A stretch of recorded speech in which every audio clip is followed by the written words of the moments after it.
He takes in the calories just as quickly as he burns them off.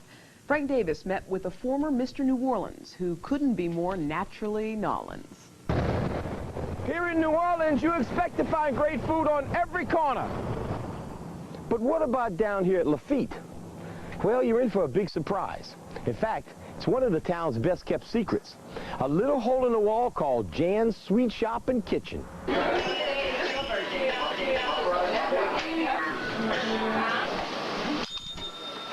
If you're a connoisseur of great hamburger steaks, mouth-watering stuffed shrimp, succulent fried chicken, homemade paneed veal, and a mountain of onion rings that rival the best you ever had, this is the place. Well, you got to be Jan, right? Yes. Is this the reason you're here? That is my main reason. That is the only reason why I got out of my boat after 20 years and came back in the restaurant business. So you started in the restaurant business? I started in the restaurant business when I was 16 years old. And then? I was in the fishing business. I used to crawl in the summer months and work in the restaurant in the winter months. And then? I always wanted my own place because I like the business, I like to be around people, and I like cooking. I love cooking. Now, this isn't a sweet shop restaurant menu here. Frank, what I've done, And we love our own people. I took a major restaurant that we seated 200 people. I condensed it down into a small package. All the knowledge that I got through the restaurant business through the years, the food is just as good as any big restaurant. And we condensed it down into a small package. All the fishermen gather here to have lunch. 95% of our customers are local people. People that we're born and raised with, that we know personally.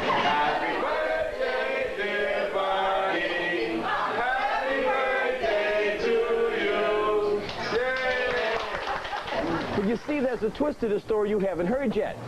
Back in 1963, in addition to all the other things he's done, Gary was named Mr. New Orleans, which means he was also heavily into bodybuilding. But guess what? He still is. Only now he has to be. Because ever since Jan opened the kitchen, Gary eats everything she cooks. Now, at this point, Gary hasn't opened his gym to the people who come and eat at his wife's restaurant. So when you put away Jan's overstuffed crabs and her Cajun fries and her barbecue beef, how you get rid of those calories is strictly up to you. All I can tell you is that putting them on in the first place is naturally Nolans. I'm Frank Davis for Channel 4 Eyewitness News. I'm a jog back to New Orleans because Gary says jogging's good exercise. I'm sure glad I brought along some onion rings to hold me over till I get there, though.